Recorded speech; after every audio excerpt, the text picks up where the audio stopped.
Allah berfirman dalam Al-Quran, teman-teman, baik-baik renungi ayat ini. A'udzubillahi minasyaitonirrajim. Innallaha la yughayyiru ma biqaumin hatta yughayyiru ma bi anfusihim.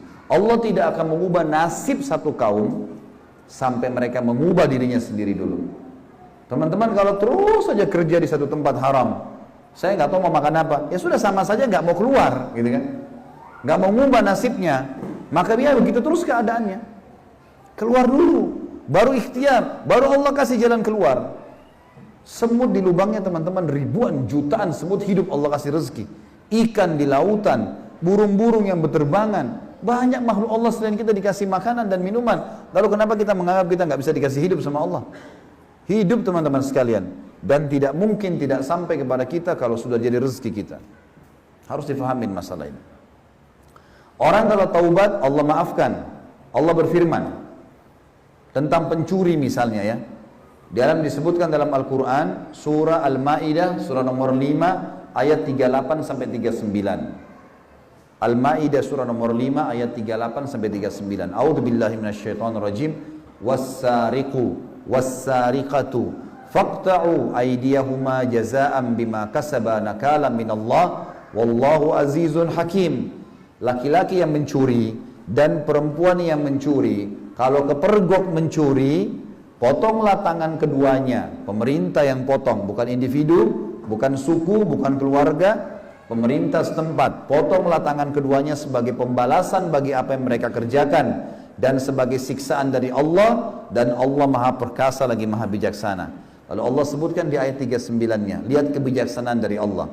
Faman taba mim ba'di zulmihi wa aslaha fa innallaha yatubu alaih innallaha ghafurur rahim. Barang siapa yang bertaubat di antara pencuri-pencuri itu sesudah mereka melakukan kejahatannya dan memperbaiki dirinya, sesungguhnya Allah menerima taubatnya, karena sesungguhnya Allah Maha Pengampun lagi Maha Penyayang.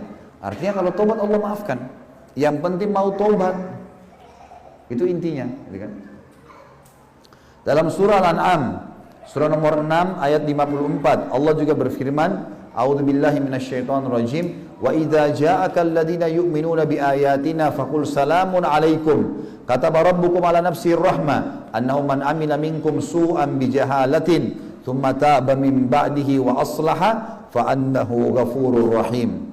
Allah berfirman, apabila orang-orang yang beriman kepada ayat-ayat kami datang kepadamu hai Muhammad, maka katakanlah kepada mereka salamun 'alaikum, keselamatan buat kalian, karena sudah hadir di pengajian, mau dengar ayat-ayat Allah, keselamatan buat kalian. Tuhan kalian telah menetapkan atas dirinya kasih sayang, yaitu bahwasanya barang siapa yang berbuat kejahatan di antara kalian karena kejahilan, dia tidak tahu, dia lalai, kemudian ia bertaubat setelah mengerjakannya dan mengadakan perbaikan, dia mau beramal soleh, sesungguhnya Allah Maha Pengampun lagi Maha Penyayang. Juga dalam surah Al-Furqan, dalil-dalil yang Allah suruh kita taubat, taubatlah, taubatlah, Allah terima. Yang penting mau taubat. Surah Al-Furqan, surah nomor 25 ayat 71. A'udzubillahi minasyaitonirrajim. Wa man taba wa amila salihan fa innahu yatubu ilallahi mataba. Dan orang-orang yang bertaubat dan mengerjakan amal saleh, maka sesungguhnya dia bertaubat kepada Allah dengan taubat yang sebenar-benarnya. Kemudian dalam surah yang lain, surah An-Nisa, surah nomor 4 ayat 17. Maaf, ini agak banyak ayat saya bacakan, karena memang kita mau tahu ternyata Allah Subhanahu wa taala memang mau memaafkan kita asal mau taubat gitu.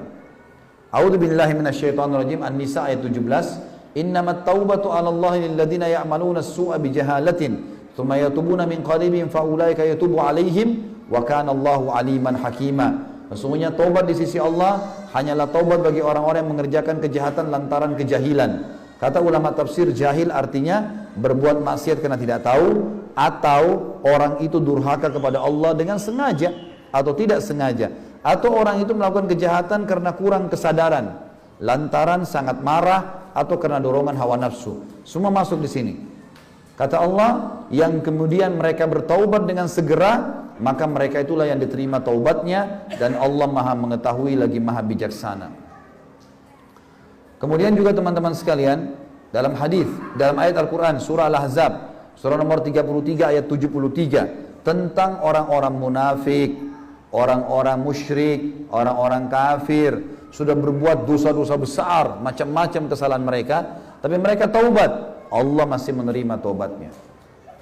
Allah berfirman, liyu'adziballahu al-munafiqina wal munafiqati wal musyrikina wal musyrikat wa yatuballahu 'alal mu'minina wal mu'minat wa kana Allahu ghafurur rahima. Sehingga Allah mengazab orang-orang munafik laki-laki dan perempuan dan orang-orang musyrik laki-laki dan perempuan, dan Allah menerima taubat kalau ada di antara mereka yang mau taubat, orang-orang mukmin laki-laki dan mukmin perempuan, dan Allah Maha Pengampun lagi Maha Penyayang. Di dalam hadis Nabi Muhammad SAW riwayat Imam Muslim berbunyi, hai sekalian manusia, bertaubatlah kalian kepada Allah, sesungguhnya aku bertobat dalam sehari 100 kali. Dalam hadis yang lain juga kata Nabi SAW, barang siapa yang bertobat sebelum matahari terbit dari barat, niscaya Allah akan menerima taubatnya. Hadis yang lain juga riwayat Muslim, kata Nabi SAW, sesungguhnya Allah membentangkan tangannya pada malam hari untuk menerima taubat orang yang berbuat kesalahan pada siang hari, dan membentangkan tangannya pada siang hari untuk menerima taubat orang yang berbuat kesalahan di malam hari, demikian hingga matahari terbit dari barat. Juga dalam hadis yang masyhur, kata Nabi SAW, Allah lebih gembira dengan tobat seseorang di antara kalian daripada seseorang yang pergi ke padang pasir membawa tunggangannya, untanya, berikut bekal-bekalnya. Pada saat tiba di tengah-tengah padang pasir, dia tertidur di bawah pohon, untanya dan bekalnya hilang. Waktu dia bangun, dia kaget. Gak ada lagi orang-orang, tengah padang pasir sendirian, gak ada tunggangan, gak ada bekal. Lalu dia cari untanya, keliling sampai dia putus asa. Setelah dia putus asa, dia bilang, saya lebih baik kembali ke bawah pohon tadi yang saya tidur, lalu saya tidur, mudah-mudahan pada saat saya bangun saya sudah mati. Ternyata waktu dia tidur di bawah pohon kembali, dia bangun, dia temukan untanya sama tunggangannya di depannya. Maka gembiranya bagaimana pada saat itu? Kata Nabi SAW, Allah lebih gembira daripada orang itu dengan taubat hambanya. Allah mau kita taubat, teman-teman sekalian. Mau kita kembali ke jalannya. Dan Allah cuma mau tahu sekarang ke depan. Nanti kan kita lihat kisah orang-orang yang sudah taubat. Allah nggak mau nilai lagi masa lalu seseorang, tapi sekarang ke depan. Dan ingat, umur terbatas, teman-teman. Kapan orang menunda-nunda taubat, nggak ada jaminan dia bisa meninggal sebelum taubat. Maksudnya bisa taubat sebelum meninggal. Juga yang jadi masalah, teman-teman sekalian, pada saat dia tidak meninggalkan dosa-dosa itu, maka dia akan jauh dari derajat-derajat di surga. Rugi sekali. Mestinya segera tobat, ganti sudah dengan ibadah-ibadah. Karena masalahnya, amal-amal soleh yang terhilangkan beberapa tahun yang lalu karena dia belum taubat, itu tidak bisa diulangi. Beda, teman-teman, orang yang sudah 50 tahun sholat, 50 tahun puasa Senin Kamis, 50 tahun sholat duha, dengan orang baru taubat 2 tahun lalu. Pasti beda, secara derajat di surga, balasan beda sekali, gitu kan?